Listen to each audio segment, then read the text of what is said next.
Welcome to On the Way to School, your 6-minute daily boost for educators and administrators. I'm Christopher S. Dennis, and today, let's elevate our journey together. All right, party people. Hopefully you're doing well on the way to school. If you haven't thought of your Christmas cards yet, you may be running out of time. Okay.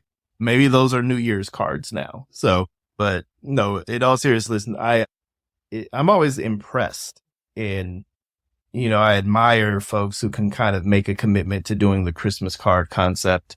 I don't know that we've ever done it. I know we've had concepts of a plan, but we've never actually did the thing. But it's always really cool to see the creative ways that folks have done it. I've seen everything from a Brady Bunch theme to Minions to, Thing 1 and Thing 2. And, I'm pretty sure we're going to see a lot of wicked Christmas cards in this season, but I'm just playing, guys.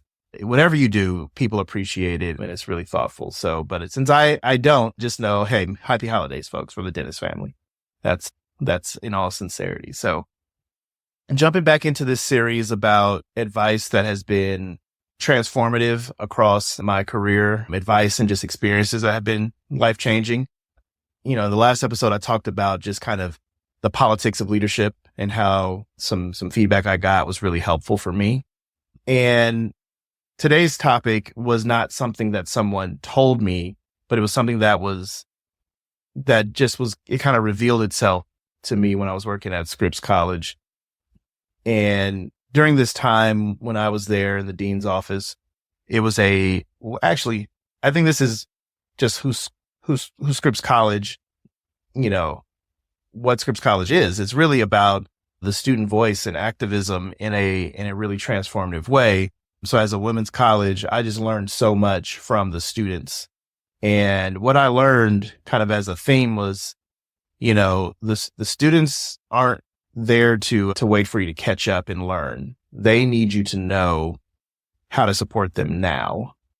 And, specifically as a dean, and I was also the director of non-clinical case management at the time, when students had needs or they were ready to communicate with even just different terminology for identity and experiences, I needed to hurry up and process on the fly. I could ask for clarity and would at times, but I needed to be able to be productive and support them. I couldn't be the older adult stuck in my ways and not able to communicate and blame them for that. It was my job to be ready to be of service because this is their college experience.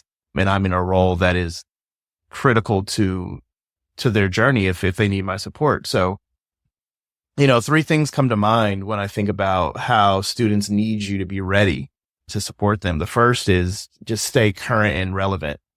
The students are so engaged and aware that as a leader or an educator, you have to be able to find ways to stay in tune with societal issues, world trauma, things that are going on.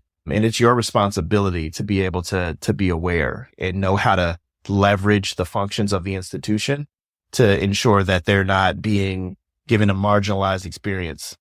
So that is a critical thing. Staying current and relevant is the first point, and really just being ready to support students because you won't always get a do-over for that. But the second thing is active listening, which is critical. The student's lived experience will give you insight that is truly, oh my gosh, it is a gift. They will give you the insight to tell you how they need to be supported. So as we listen deeply and learn from their stories, we can bridge the gap between what they're going through and the actions that we can potentially take. And no one likes a slow no. So if you know that there's something that is going to be truly challenging for you to accomplish, manage those expectations, because if you string them along, like it's just the burden that they carry on that being let down is not worth it. So then the third thing is just lead with action, not intention. Intentions without actions don't particularly build trust with anybody. So our students need us as adults to be ready to advocate, challenge the systems and support them as soon as possible. And, we don't want to, kind of scapegoat our institutions. because that's also not fair. We also have to communicate the fact that some of the challenges that they run up against are challenges that we are stewards over.